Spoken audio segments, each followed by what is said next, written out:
Bonjour à tous, je fais une nouvelle vidéo pour une nouvelle version de mon explication sur la création de clés pour l'impression 3D pour séparer un mesh en plusieurs parties.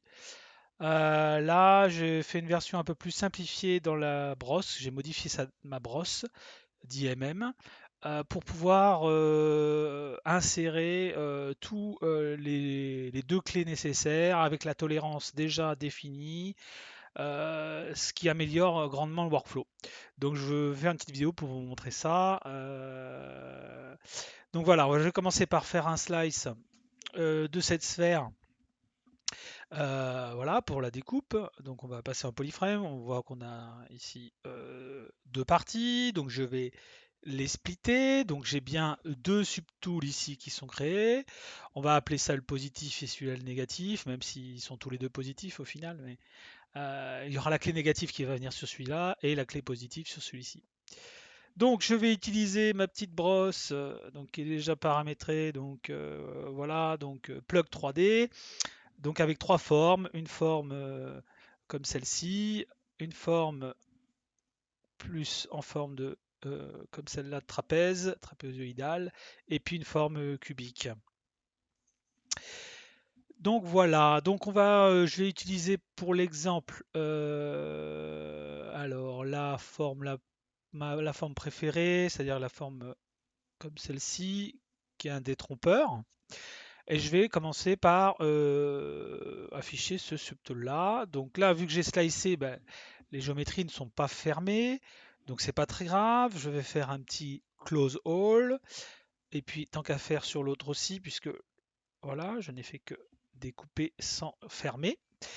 Et donc je vais pouvoir appliquer ma brosse, voilà, plug. Donc j'ai la possibilité avec le gizmo, alors c'est pas le gizmo ça, voilà, avec le gizmo de pouvoir ajuster la profondeur, voilà, suffisante ou pas. Alors, petite nuance sur cette clé modifiée, je dirais c'est la même que d'habitude, celle que j'utilise moi, mais non, au final, c'est pas la même parce qu'il y a des polygroupes et il y a deux géométries à l'intérieur, donc la clé positive et la clé négative. Du coup, ça réduit le nombre d'opérations à faire, de duplication, etc. J'ai juste à sélectionner le polygroupe ici, qui est le polygroupe qui sera le polygroupe le plus large, donc le négatif, d'accord. Et j'ai plus qu'à séparer. Donc je sépare ce qui est caché, voilà. Donc j'ai d'un côté mes trois géométries. Donc ici, donc j'ai ma partie, voilà ma partie avec l'IMM inséré, donc la positive, d'accord. Donc celle-ci, elle est là. Ma négative est par-dessus. Donc je vais supprimer. Voilà, ma positive est là. Vous voyez. Donc là, soit je fais un Dynamesh. Moi j'aime bien faire pour souder les topologies, faire un remesh by union. Ça fait une opération booléenne. C'est la même chose. Voilà, ça fait une simple opération booléenne. Voilà, ça lie le maillage, ça weld le maillage, ça soude le maillage. Voilà. Donc accepte.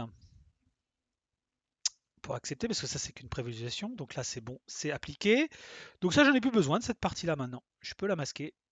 Et donc ce qui m'intéresse c'est cette partie-là et cette partie-là. Donc je vais toutes les deux désactiver, voilà. Donc ici j'ai simplement à faire, alors je vais sortir du polyframe, je vais activer mon live boolean, ok. Je vais mettre ça dans un folder, donc je vais créer un folder, voilà, je vais mettre les deux. Donc celle-là, toujours la partie positive. Ici, ce sera la négative. Voilà. Et donc, celle-là, je vais la monter. Voilà. Donc il en résultera ça.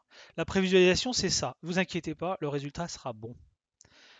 Donc là, j'ai cette soustraction qui est prête. Donc si j'active et désactive le live boolean, alors hop, c'est mieux comme ça. En premier, voilà, en soustraction. Ah bah zut, je vais y arriver. Voilà, voilà, en soustraction. Donc cette petite géométrie-là, vous en inquiétez pas, elle va disparaître complètement. Une fois que ça c'est fait, je peux faire Boolean folder. Et donc je peux fermer ça. Et donc il va en résulter, et voilà, ma géométrie. Alors on va afficher le polyframe. Déjà prête. La tolérance déjà implémentée, donc il n'y a rien à faire. Et le travail est terminé. Voilà. Donc l'astuce, en gros, si vous voulez faire vous-même, c'est de créer une clé avec deux géométries, une complète fermée et une plus grande avec une face ouverte.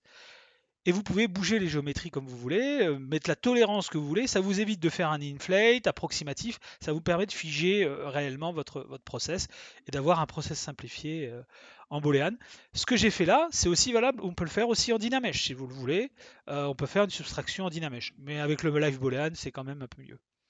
Voilà, j'espère que cette méthode vous plaît. En tout cas, moi, je la trouve beaucoup plus pratique et plus rapide. Et ça va accélérer mon workflow. Et je vous mets donc le lien vers la brosse en description. Vous aurez tout le loisir de la modifier en taille, en polygroupe, comme vous voulez, à vos besoins. Voilà, je vous souhaite une bonne fin de journée et je vous dis à bientôt.